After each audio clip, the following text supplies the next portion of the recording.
Next శ్లోకం అమ్మ 54. అర్జున ఉవాచ స్థిత ప్రజ్ఞస్య కా భాషా సమాధిస్తస్య కేశవ స్థితధీ కిం ప్రభాషేత కిం ఆసేత వ్రజేత కిం.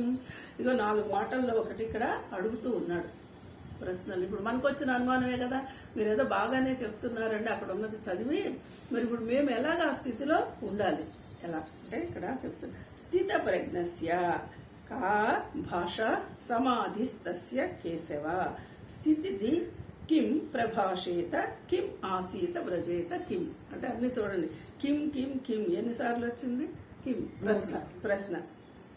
ఓ కేశవ, సమాధి స్థితుడై ఉండేటువంటి పరమాత్మ ప్రాప్తి నిందిన స్థిర బుద్ధి గల పురుషుని యొక్క లక్షణాలు ఏంటి?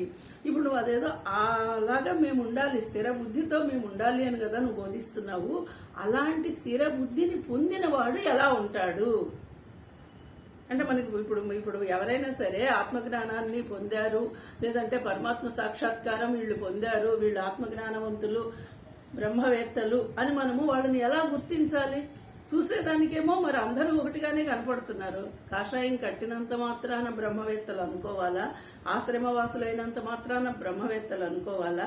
అసలు బ్రహ్మవేత్త అంటే ఎలా ఉంటాడు అనే ప్రశ్న ఇక్కడ అడుగుతున్నాడు. అంటే వాళ్ళ లక్షణాలు ఏంటి, ఏ లక్షణాలతో ఉంటారు?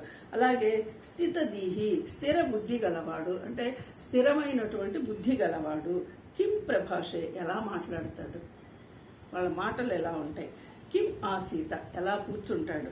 కిం వ్రజేత, ఎట్లు సంచరించును.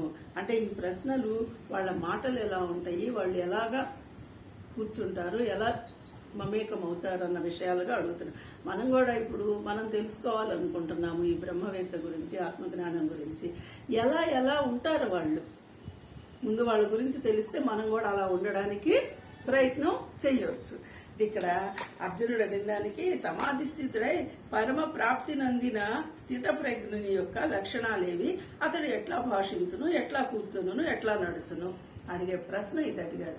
అయితే భగవానుడు ఏం చెప్తున్నాడు నెక్స్ట్? ఇప్పుడు మనం కూడా ఇప్పుడు భగవానుడు చెప్పే విషయాలను జాగ్రత్తగా గమనించుకుంటే ఆ స్థితిలో మనము ఉండడానికి ప్రయత్నము చేసి సఫలీకృతం కావాలి. ఇంకో శ్లోకం